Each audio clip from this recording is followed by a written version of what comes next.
नमस्कार फरीदाबाद, मैं सौरभ भारद्वाज और आज आपके प्रयासों से वॉइस ऑफ फरीदाबाद के 5 लाख फॉलोअर्स, मतलब आपका प्यार ऐसा है कि अब हमारा जो कुटुंब है, कुनबा है, वो 5 लाख फॉलोअर्स का हो गया है।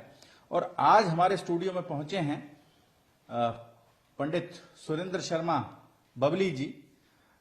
बबली जी अखिल भारतीय ब्राह्मण सभा के राष्ट्रीय अध्यक्ष हैं और जिन मुद्दों पर उनके साथ बातचीत करेंगे, चर्चा करेंगे, वो बहुत गंभीर हैं, जिनको लेकर जेएनयू में लगातार बवाल हो रहा है। और जेएनयू में बवाल होता है पंडित जी, तो फिर पूरे देश में बवाल होता है, क्योंकि जो बिल्कुल वैचारिक युद्ध जेएनयू से शुरू होता है वो पूरे देश में जाता है। ब्राह्मण भारत छोड़ो। जय भगवान परशुराम। सबसे पहले तो भारद्वाज जी, आपको 5 लाख फॉलोवर्स होने की बहुत बहुत बधाई। मैं अपनी तरफ से, समस्त अखिल भारतीय ब्राह्मण सभा की तरफ से आपके उज्जवल भविष्य की कामना। व आपका जो चैनल है वॉइस ऑफ फरीदाबाद, वो दिन दूनी रात चौगुनी तरक्की करे, ऐसी मैं भगवान से प्रार्थना करता हूं। बहुत बहुत धन्यवाद। देखिए, एक बात, भारत छोड़ो, और वो भी ब्राह्मण, हम थे, हैं और रहेंगे, ये तो हमारी सृष्टि से है धारणा। अब उसके बाद ये सज्जन जो हमसे कह रहे हैं, पहले तो वो हमारे सम्मुखों में लिख दिया गया है वहां, हाँ कि भी लिख दिया, ब्राह्मण भारत छोड़ो, दीवारों पर लिख दिया, दीवारों पर, बनियों के बारे में, ब्राह्मणों के बारे में। इनको ये नहीं पता सप्तद्वीप नौखंड अधीन भरत खंड और मिस्र हमारी राजधानी। और अभी भी पुरातत्व विभाग ने एक जानकारी भेजी है, 4500 वर्ष पुराना शिव मंदिर वहां पे मिला है मिस्र के अंदर। तो चराचर जगत, चराचर सृष्टि जो है वो ब्राह्मण की है और ब्राह्मण भूदाता है। 21 बार पृथ्वी जीत के भी भगवान परशुराम ने वो दान कर दी। 21 हाथ ऊंचा, 21 हाथ चौड़ा स्वर्ण जड़ित सिंहासन वो कश्यप ऋषि जी को दान कर दिया, कश्मीर वाले जो थे, कश्मीर में जी। तो ये सज्जन हमसे ये कहते हैं ब्राह्मण भारत छोड़ो। अरे मैं तो ये कहूं, तू सामने आम तेरे घर में आके बसे, अपने घर छोड़ के तेरे घर में बसे।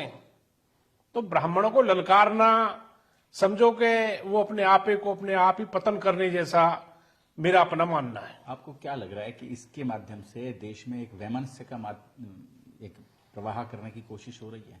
इससे पहले भी एक वो नारे लगे थे वहां पे, उसकी वजह से कितना बवंडर देश में मचा। द कश्मीर फाइल तक बनी, उसमें भी अखलाक, हम शर्मिंदा हैं, तेरे कातिल जिंदा हैं, इस तरह की बेहुदा हरकत एक शिक्षण संस्थान में हो, तो इससे बड़ी विडंबना भारद्वाज जी क्या हो सकती है। और ऐसे शैक्षणिक संस्थान में जिसके नाम के साथ खुद जुड़ा है पंडित जवाहरलाल नेहरू जी, उनके नाम को भी धूमिल किया जा रहा है, जो कि एक इतनी बड़ी शख्सियत, भारत के पहले प्रधानमंत्री, स्वतंत्रता सेनानी, उनके नाम को इस तरह धूमिल किया जाए तो बड़े शर्म और दुख की बात है। इसका मैं पुरजोर विरोध भी और इसकी निंदा भी करता हूं। बहरहाल बबली जी, अभी एक और कल आप होकर आए हैं जी, करनाल होकर आए हैं, बड़ा ब्राह्मण सम्मेलन था जी, तो वहां भी बड़ी राजनीतिक चर्चाएं हुई हैं जी, तो क्या रहा उसके बारे में थोड़ा सा बताएं। उसमें क्या था, एक सीएम साहब के ऊपर कुछ बातें थी कि भाई आप ब्राह्मणों से विरोध करते हो। पहरावर की जमीन थी और हिसार में फरसा वाला जो मामला था, गर्दन काट दूंगा जी। कुछ बातें थी, दादरी में प्रोग्राम था शहीद भगत सिंह जी का, वहां भी इन्होंने कह दिया था भाई अगर मंगल पांडे 10 दिन रुक जाता तो 90 साल पहले हमें आजादी मिल जाती। कुछ बातें थी, उनको लेकर एक प्रयास रहा।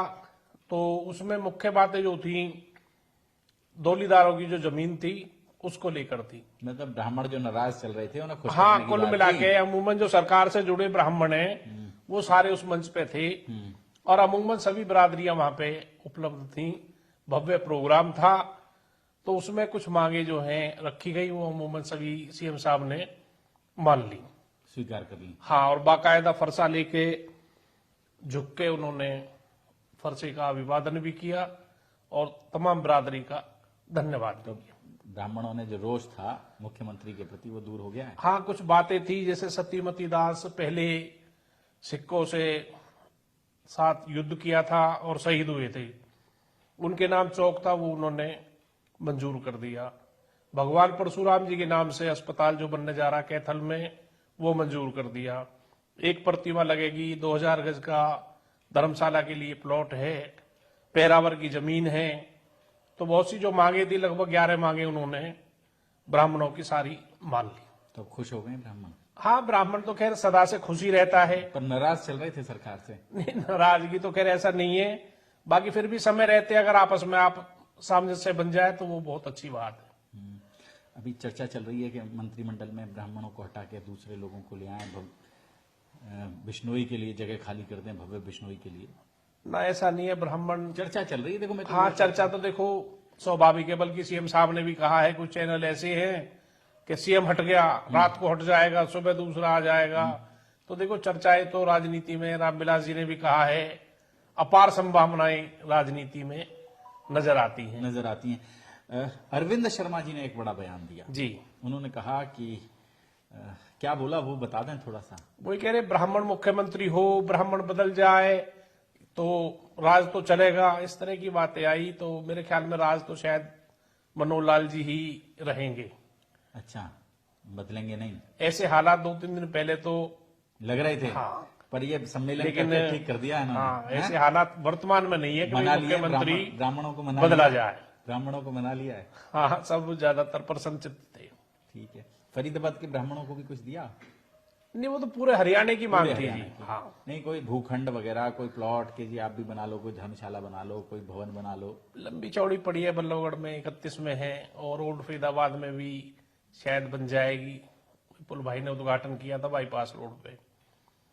बाकी ठीक है, मंत्री जी हमारे सरकार में है ही, मूलचंद शर्मा जी, कोई बात होगी तो तो। संतुष्ट हो गए ब्राह्मण इस हाँ, सरकार से? सब खुश हैं, ब्राह्मण खुश हैं। और बबली जी, हमारे साथ बातचीत करने के लिए, हमारे चैनल पर आकर समसामयिक विषयों पर चर्चा करने के लिए आपका बहुत बहुत धन्यवाद।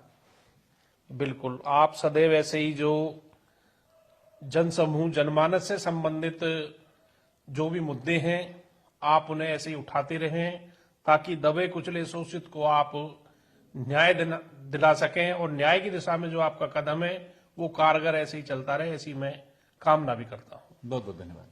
जय भगवान परशुराम।